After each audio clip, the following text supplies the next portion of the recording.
Hola, mi nombre es Ángel Yasmín Contreras Ruiz. Soy estudiante del segundo ciclo de la Facultad de Enfermería de la Universidad Nacional Autónoma Alto Andina de Tarma. Y el día de hoy, en el curso de Metodología para el Trabajo Científico, me gustaría hablar sobre el tema Redacción y publicación de artículos científicos, enfoque discursivo, el libro de Cisneros y Olave.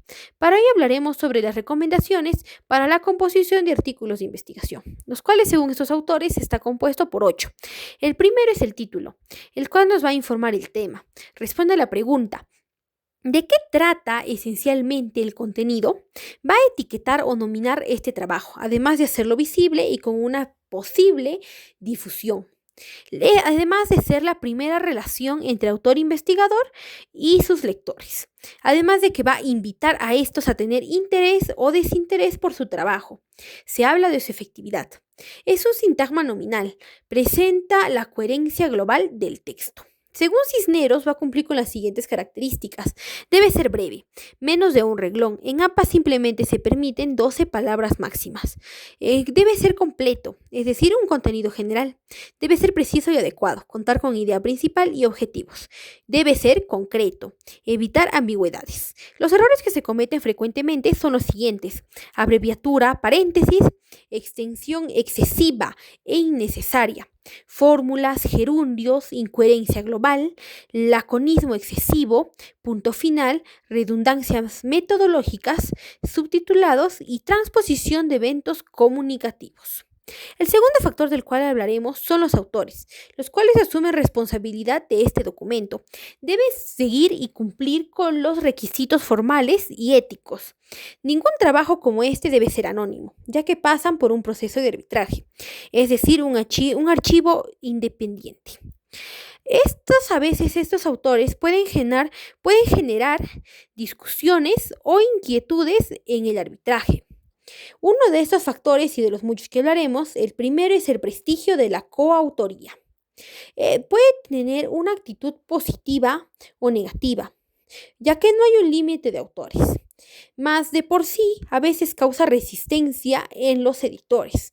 ¿Por qué? Porque estos van a revisar la contribución de cada autor y desplazar a aquellos que no contribuyen mucho a los agradecimientos que se encuentran antes de la bibliografía.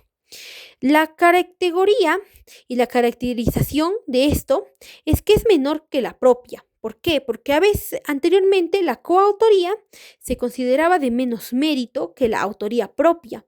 Sin embargo, hoy en día se da más privilegio al rigor científico que a este tema. Otro factor en este punto es la coautoría inmerecida, en la cual se nombra a autores que no tienen una contribución significativa en este trabajo, y eso puede generar conflictos de intereses. El mérito de autoría se debe decidir antes de enviar al editor este manuscrito. Otro factor es la coautoría no reconocida.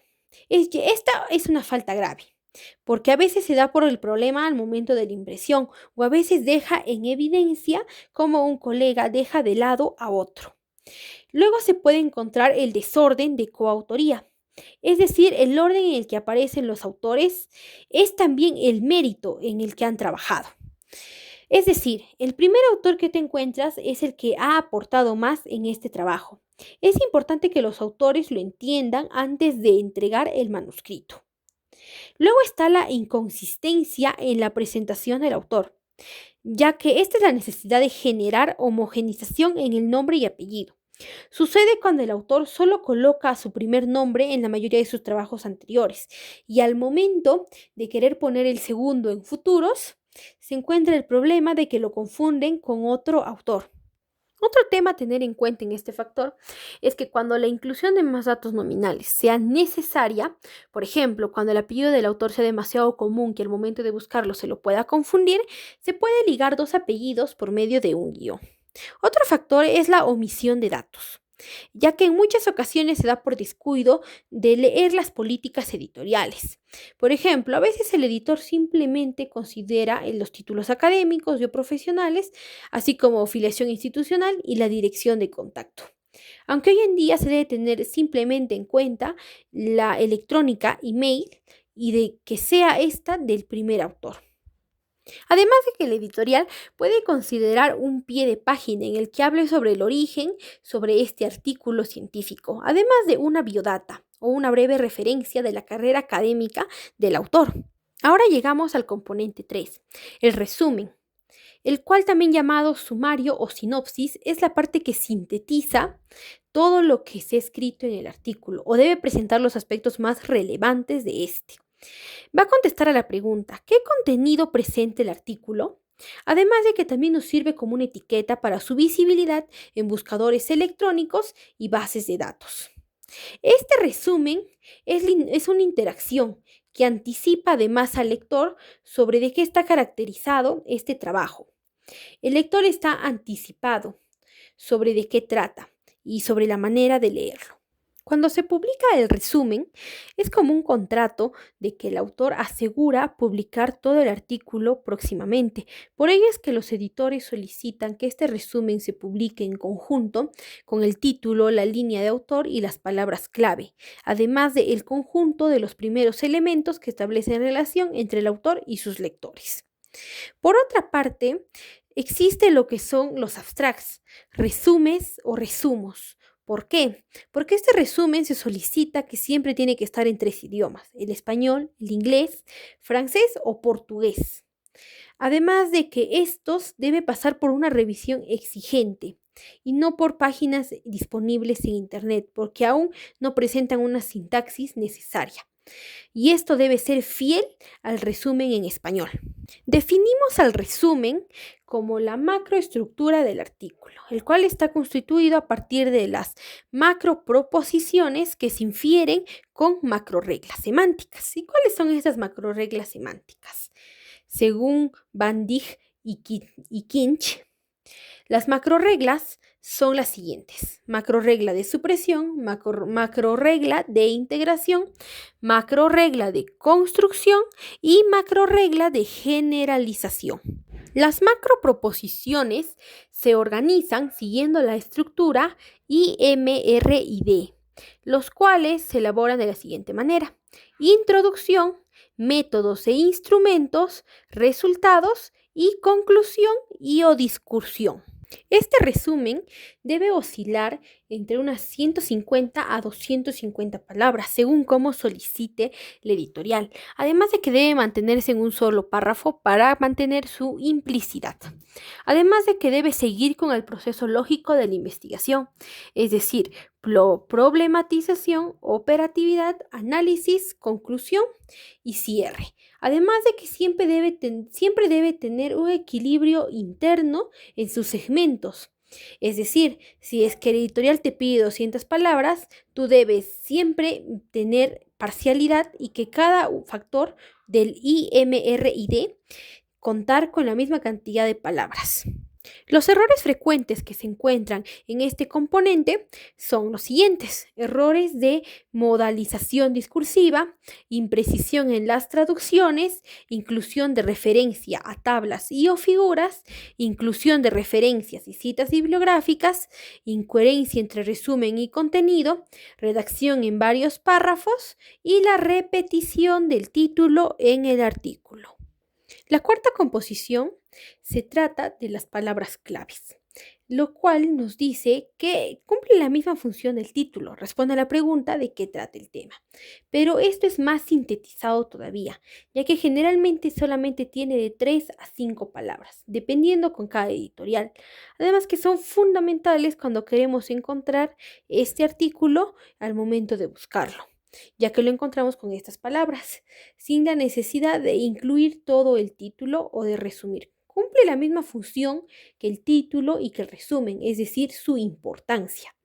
Además de que ayuda a reunir artículos sobre un mismo tema. Es necesario diferenciar estas palabras claves de los descriptores. ¿Por qué? Porque las palabras claves sí están a cargo del autor. Es decir, las palabras claves son aquellas palabras que el autor considera importantes, mientras que estos descriptores quedan fuera del autor y de su texto, sino que se tratan de fuentes especializadas. Como un ejemplo, los tesauros. La localización de artículos a través de estos descriptores, que son los tesauros, son compuestos y términos por medio de un vocabulario controlado, el cual tienen entre ellos relaciones semánticas y genéricas. Estos descriptores ayudan a encontrar este título, es decir, este artículo, en medio de varios, sin la necesidad de incluir el título completo. Además de que el acceso a estos tesauros está libre al acceso en Internet. Como ya mencionamos anteriormente, la diferencia entre estos tesauros y las palabras clave es que las palabras clave son consideradas por el autor importantes o palabras técnicas que se usan constantemente al momento de la redacción de ese artículo. Además que ya no solamente sirve para encontrar el artículo en el Internet o en su repositorio, sino que además nos sirve para que este artículo al lector, perdón, le pueda interesar más. ¿Por qué? Porque estas palabras clave, al igual que el título y el resumen, sirven como una anticipación para el lector y de esta manera despierte el interés y sea como una estrategia de difusión para el artículo. Además de que estructuralmente una palabra clave no solamente puede ser palabra, ya que puede ser como diferentes estructuras, por decir unitérmino o de término completo. Unitérmino es un concepto, es igual a una palabra, y de término completo es un concepto igual a varias palabras. Aparte de esa clasificación según su estructura, también podemos encontrar una clasificación según la redacción. ¿Por qué? Porque utilizamos dos métodos, el deductivo y el holístico. El deductivo es cuando nosotros escogemos el contenido fundamental de este texto. Es decir, el término abarca generalmente las palabras importantes de todo el texto. Si encontramos el que es holístico, entonces la elección de estas palabras clave se dará por medio de los segmentos I, M, R y D. Es decir, se elegirán 4 términos, acordándonos de las estructuras que forman parte del IMRID. Es decir, un término será del tema, otro término será de la metodología y o materiales, otro término de los resultados y otro término de la discusión, así respectivamente. Pero puede cambiar dependiendo a las perspectivas o a las políticas de las editoriales. Por ejemplo, el formato APA sugiere el primero, el que engloba todo el texto, es decir, el deductivo, el que parte desde lo más general hasta lo más pequeño.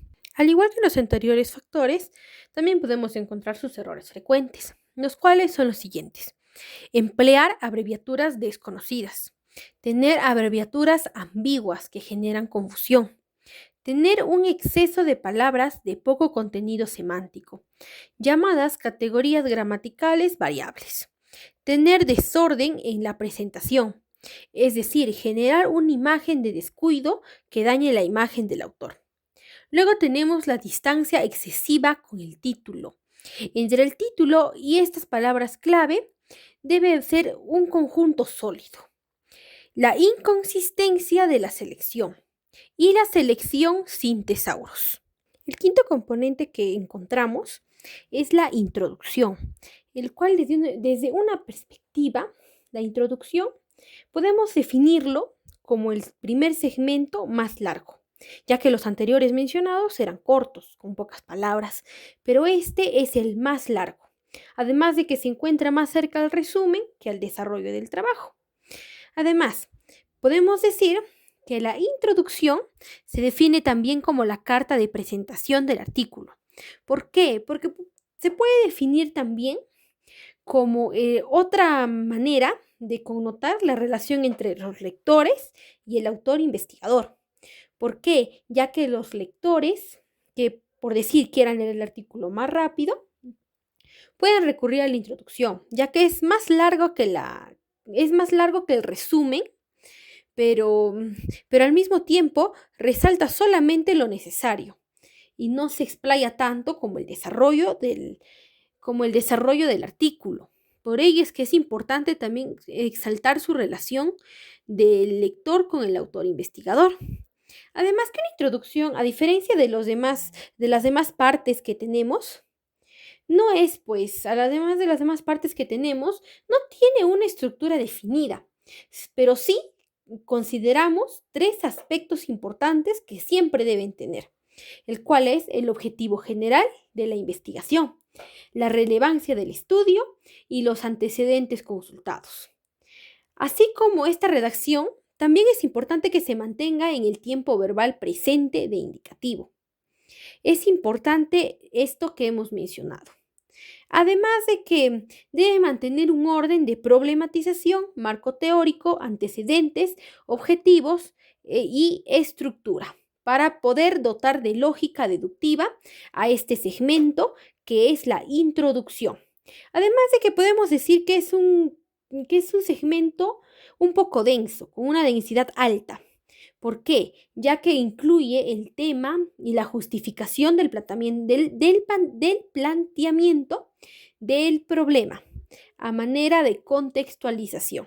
Así que por ello se define que es un segmento un poco denso, ya que contiene todo ello al principio.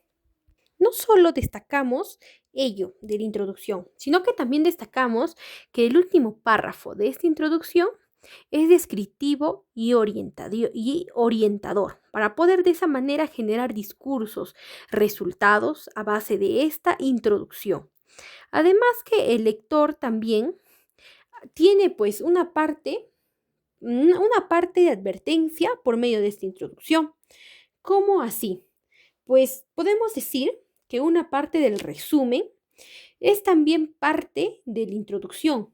¿Y cómo se denomina a esta parte? Esta parte se le denominará los objetivos del trabajo. A continuación, al igual que en los anteriores componentes, vamos a destacar los errores que se cometen frecuentemente al momento de intentar redactar una introducción o este segmento, que es el primer segmento más largo de nuestro artículo. ¿Cuáles son estas? Pues tenemos errores primero en el encabezado. ¿Cuáles son los errores frecuentes? Pues los errores frecuentes son escribir denotativamente el subtítulo introducción. Luego también tenemos incluir otros subtítulos. No solamente introducción, sino que sinónimos, como presentación o preliminar. Luego también tenemos errores que se cometen al momento de redactar lo que es la problematización. ¿Cómo así? Pues al momento de iniciar esta introducción redactando la problematización hay que tratar de no repetir el resumen, o al menos no de manera literal. Además de que hay que evitar de exagerar. También hay que evitar justificar asegurando que el tema nunca ha sido estudiado. Y es mejor es mejor evitar también construir un contexto excesivamente amplio. Siempre hay que ser precisos. Además de que nosotros debemos evitar enunciar el tema como un problema, o al menos como un problema sin justificar. Nosotros debemos justificar nuestro problema. Ahora también tenemos errores en el marco teórico. ¿Cuáles son esos errores? Pues en el marco teórico se cometen comúnmente la falta de continuidad, además de confundir también el marco teórico con un marco conceptual. Luego también tenemos sobre destruirlo como una narración histórica de teorías. Y además de no usar este marco teórico debe ser usado como una descripción de sus principios. Ahora, los errores comunes no solo suceden en ellos, sino que también al momento de redactar los antecedentes. ¿Cuáles son? Pues presentar poca exhaustividad en esta consulta, además de presentar estos antecedentes sin ningún tipo de ordenamiento. Tenemos que tener un orden. Además de, al momento de redactarlos, también podemos confundirlos con el marco teórico. Además de que nosotros hay que intentar de no incluir los trabajos citados en las referencias bibliográficas. Ahora, en los antecedentes también se comete el error de ocultar o deformarlos. Además de también cometer la falta de relación interna. Debemos relacionarlos entre ellos. Por eso es que ellos no deben estar tan alejados, sino que deben estar relacionados. Además de que, como ya hemos mencionado anteriormente, también está viniendo lo que es la desconexión. Pero no solamente se cometen errores en esos ámbitos, también tenemos en el ámbito de nosotros al momento de redactar lo que son los objetivos. ¿Y cuáles son esos problemas o esos errores que se presentan?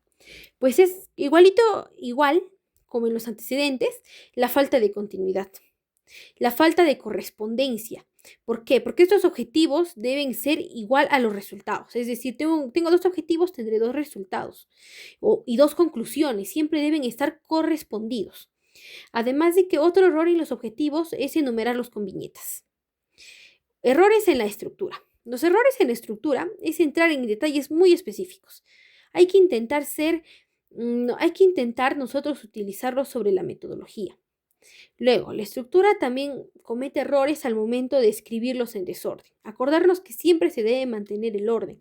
Ello también se ha destacado al momento de redactar lo que son nuestros antecedentes. Siempre deben ir en orden.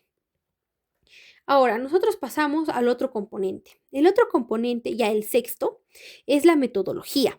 ¿Y de qué trata este componente de la metodología?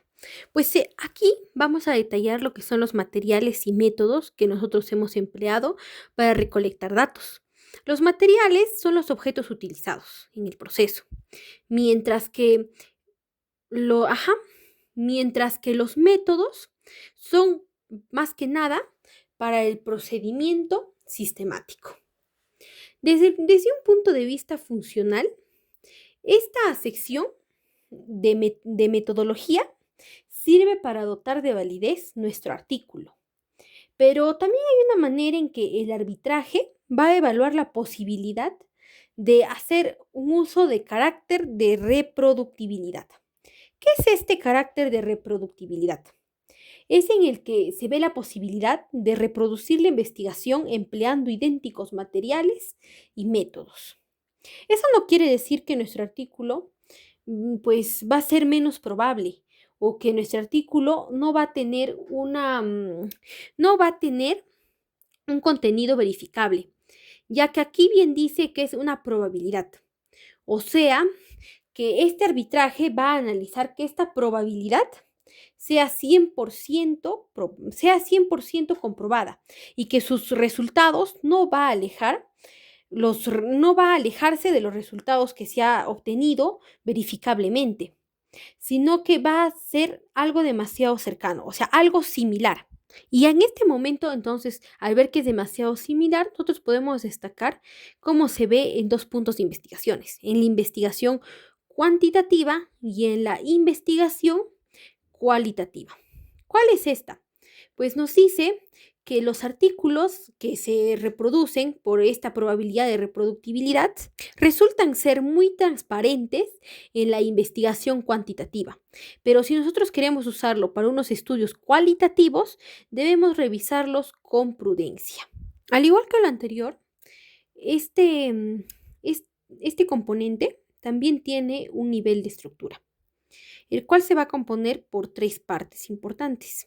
Estas partes son la primera caracterización del estudio, una descripción de los instrumentos y la explicitación de los procedimientos, no necesariamente en ese orden. En cuanto a la redacción de este apartado, se considera que debería estar en tiempo verbal en pasado. ¿Por qué?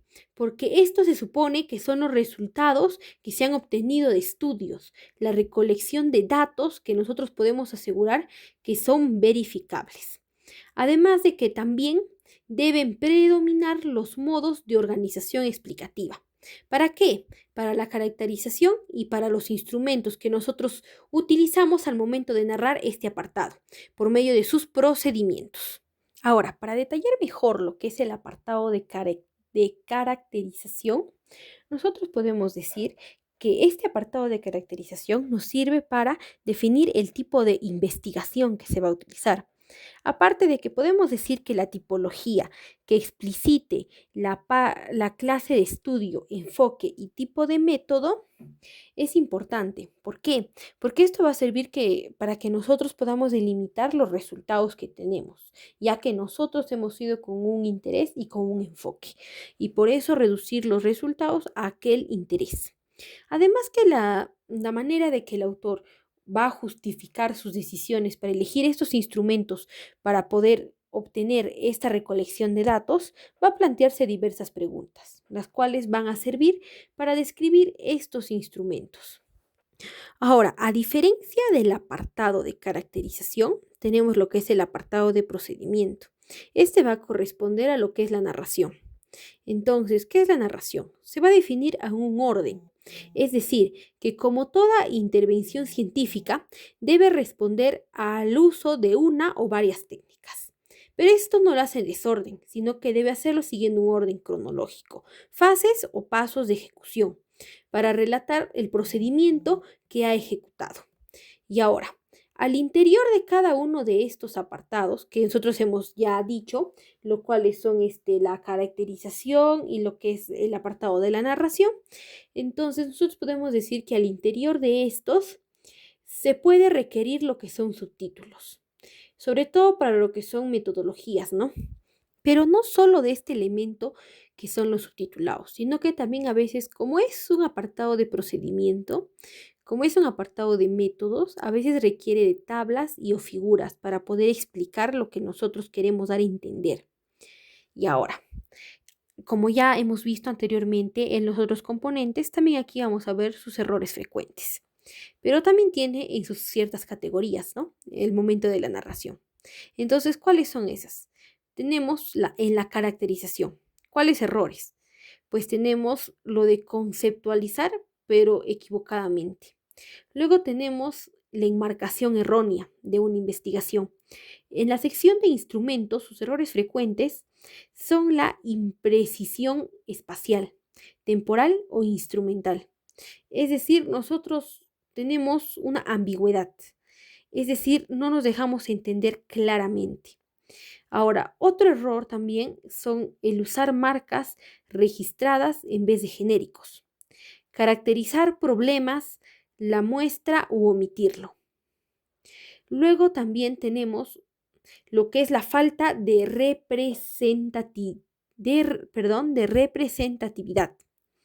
Es decir, la falta de representatividad es detallar pobremente este instrumento que nosotros hemos utilizado. Este instrumento, este material, detallar pobremente, ese es el error. Luego tenemos la falta de validez y de confiabilidad de estos instrumentos, lo cual hace que al mismo tiempo nuestros resultados sean de dudosa procedencia. Entonces no tenemos con qué justificar correctamente nuestro artículo. Ahora, en la sección de procedimientos, sus errores frecuentes son la falta de correspondencia.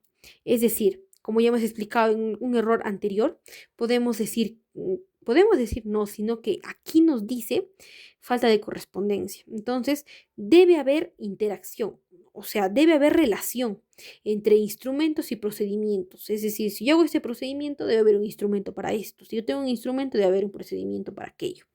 Al igual que otro error es omitir las citas correspondientes a métodos o técnicas. Explicar teóricamente las técnicas utilizadas en vez de justificarlas. Nosotros debemos justificar su uso, no simplemente explicar. Debe justificarse con acciones. Ahora, también se comete el error de utilizar técnicas contradictorias, contradecirnos, ambigüedad. Luego tenemos el error de describirlos en desorden. Y hemos dicho que para esto es esencial el orden. Ahora, también tenemos el error de omisiones o faltas éticas. También está y por último, tenemos el error de lo que es la falta de correspondencia entre procedimientos y los resultados. Ya hemos definido lo que es la falta de correspondencia. Es decir, si yo tengo un procedimiento, debo tener un resultado. Y si tengo un resultado, debe haber un procedimiento que lo respalde. Entonces, con eso estaríamos ya pasando a lo que es el componente número 7, ya penúltimo componente, el cual son los resultados, lo que obtenemos después de hacer de haber empleado este procedimiento por medio de sus instrumentos. Entonces, vamos a hablar ahora del componente que son los resultados. En esta sección, nosotros vamos a exponer los hallazgos de la investigación. Entonces, su funcionalidad de este apartado, del apartado de los resultados, es comentarnos cuál es la novedad que el autor investigador está aportando al campo disciplinario por el que él ha realizado sus estudios. Esa es su función de ese apartado de resultados. Compartirnos esos resultados, la interpretación de estos resultados. Se puede emplear tablas, figuras, textos, y lo cual significa que cualquier resultado que el autor vaya a presentar acá o cualquier afirmación que vaya a dar, tiene que tener un procedimiento que lo justifique. Como anteriormente hemos dicho, deben tener una concordancia entre ellos. Ahora, desde este punto de vista, la parte de acá, es decir, la parte de resultados, es pues cómo esto es definido de otra manera. A ver, déjenme decirles que el apartado de resultados se define también como el punto neurálgico del artículo de investigación. ¿Por qué? Ya que la mayoría de veces estos resultados no se muestra todo el procedimiento de recolección, simplemente se muestra el resultado final, el cual ya queda a punto de vista del autor, ¿no? Queda a cómo el autor decida colocarlo, cómo decida consolidarlo y presentar este resultado. Aunque también lo puede detallar más o explicar a qué quiere llegar con este apartado al momento de la discusión y de las conclusiones. No solamente es el punto neurálgico de nuestro artículo, sino que también se puede definir como un segmento descriptivo. ¿Por qué? Ya hemos mencionado anteriormente esto, que se puede utilizar texto, tablas y figuras, ya que con esto desea mostrar empíricamente y analíticamente todos los resultados que ha obtenido. Además que los párrafos utilizados para las tablas y figuras se debe definir solamente los hallazgos más representativos, los más explícitos y relevantes. No debería llenarse de demasiada información, además de que una tabla debería estar bien justificada su uso, es decir, demasiada información en poco espacio. Por ello es que una tabla a veces se omite las líneas que definen las filas, para que una tabla pueda ocupar más información, pero en un espacio más reducido. Por eso es que estas tablas tampoco se debe omitir el número que identifica la tabla. Por decir, las tablas poseen tres partes: la identificación, el cuerpo y las notas. Tabla 1 es la identificación de esta tabla. Esa debería ir dentro del texto. Ninguna tabla debería estar sin su identificación para poder establecerse. Además, una tabla y un texto no pueden estar repitiendo información entre ellos. Por decir, lo que ve en el texto ya no puedo definirlo en la tabla, o lo que está en la tabla ya no puedo definirlo en el texto, pero sí deben estar estrechamente relacionados. Una tabla debería tener un texto que justifique lo que dice. Además de que una tabla siempre debe estar bien justificada. ¿Con qué? Con lo que ya hemos definido nosotros, con una información, porque debe estar estrechamente relacionada al texto. Una tabla nunca debe ir sola o nunca debe estar sin una justificación, como ya hemos mencionado. Pero no solo las tablas son incluyentes en este apartado, sino que también nosotros podemos emplear para explicar los resultados figuras. Acá definimos figuras. Figuras son mapas conceptuales, diversos tipos de mapas, infografías, diagramas, esquemas. A todo esto lo vamos a denominar nosotros figuras, las cuales, al igual que las tablas, deben tener su correspondiente numeración arábica. Si en la tabla pusimos tabla 1, acá es figura 1. Ninguna tabla debe ir sin su numeración arábica. Y ahora, las figuras son importantes, pero siempre, al igual que la tabla, que está justificada con su texto, la figura debe estar ahí presente para explicar o comprender lo que son conceptos centrales del tema. Si es que una figura se va a colocar simplemente por ilustración, entonces deberíamos evitar colocarla, porque la figura, al igual que la tabla, debe tener una justificación correspondiente. Y al igual que la tabla, siempre debe estar conformando una unidad sólida con respecto a los resultados. No debería ser alejado, sino que debería tener una estrecha relación entre estos. Ahora, en caso para que nosotros podamos hablar de lo que son los errores frecuentes, tenemos lo que es pues la sección de resultados. Los errores frecuentes en estos resultados son, como ya mencioné anteriormente, ninguna tabla y ninguna figura pueden estar sin una mención en el texto. Estas tablas y figuras deberían ser mencionadas en el texto, tener una estrecha relación con este texto. Además de que, como ya hemos dicho, tampoco pueden repetir información del texto. La información de la tabla es exclusiva y la información del texto es otra. Además de que tablas o figuras que pueden omitirse deben ser convertidas en textos. Ya, Ahora, también es un error ubicar tablas o figuras en formato de página horizontal. También es un error cambiar el tipo de letra en tablas, figuras y textos. Además de que también es un error frecuente el tener tamaños de caracteres ilegibles en las tablas o figuras. Las tablas o figuras deben ser bien claras. La letra debería ser bien clara. ¿Para qué? Porque esa tabla o figura explica de manera ilustrativa conceptos para que nosotros podamos entender. Ahora, incluir figuras inteligibles y de baja resolución. Figuras, como ya sabemos, son mapas, son imágenes, son infografías. Deberían tener una claridad, alta resolución. Ahora, pintar la tabla con colores fuertes. La tabla se sugiere siempre que sea en color blanco, siempre. ¿Por qué? Porque la tabla cuando le colocas colores opaca lo que son la letra y como ya hemos dicho debería ser legible. Ahora, también está omitir la cita de una tabla ajena. Si una tabla es ajena a algún texto que nosotros hemos colocado en la parte superior, es decir, no está relacionada a ningún autor de la parte superior, nosotros deberíamos colocar una cita. Ahora, omitir la aclaración al pie de abreviaturas o símbolos especiales utilizados. Por decir, si en la tabla yo utilizo símbolos que yo estoy colocando por mi cuenta, debería especificar qué significan al pie de la tabla. No debería dejarlos al aire, porque si no dejo ambigüedades y errores sueltos. Ahora llegamos a lo que es el último apartado ya, al último componente que nos describen estos autores. El octavo son las discusiones y conclusiones al momento de redactar nuestro artículo. Ahora, ¿qué son las discusiones y conclusiones? Este componente, al ser ya el final, la discusión y la conclusión demuestran la capacidad que tiene el autor para relacionar los resultados que ha obtenido. Relacionar tanto ideas internas como externas. Al momento de redactar esta conclusión, eso demuestra la capacidad del autor, la capacidad de introducir su propia opinión como investigador o sus propias ideas al momento de relacionar los resultados.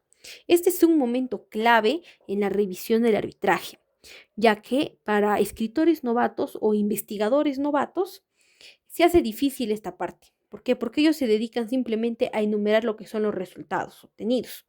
Sin embargo, no encuentran una similitud o un diálogo entre estas ideas. Esa es la capacidad que se demuestra en el autor, demostrar cómo postula con asiento lo que él nos quiere expresar. El autor para ello, el autor investigador, debe relacionar todos los resultados que él ha obtenido con sus ideas internas. Por ello dice relación externa-interna, porque él relaciona sus propias ideas con los resultados que ha obtenido. Y a la misma vez, de esa forma, puede encontrar una similitud o una manera de concordancia entre los resultados que él ha obtenido. A diferencia del anterior que nosotros hemos observado, la estructura de esta conclusión es más abierta. ¿Por qué? Porque su densidad puede ser más extensa, pero tanto la discusión como las conclusiones pueden ir juntas o pueden ir cada una individualmente, porque hay veces que nuestros resultados que nosotros exponemos anteriormente no pueden explicarse por sí solos. Por ello es que a veces se unen con la discusión y entonces dejan a la conclusión sola por sí abajo.